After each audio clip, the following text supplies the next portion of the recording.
এই যে এটা হচ্ছে চাইনিজ কবরস্থান, মুসলিম কবরস্থান। চাইনিজ মুসলিমরা মারা গেলে তাদের এই যে এখানে এদের কবর দেওয়া হয়। তো এখানে আসলাম আমি। এই যে কবরগুলা, এখানে কিন্তু সব কবর। আশপাশে কেউ নাই, আশপাশে কেউ নাই। এখন প্রায় সন্ধ্যার সময় আমি এই যে কবরস্থানে আসছি। তো এই যে এখানে এই লোকটা মারা গেছে 2017 সালে।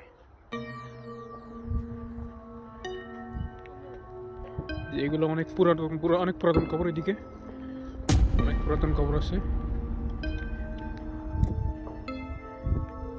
কেউ নাই।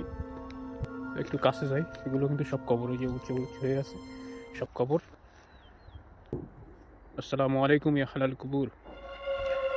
এগুলো সব চাইনিজ মুসলিম। এই যে এখানে আরবিতে লেখা আছে।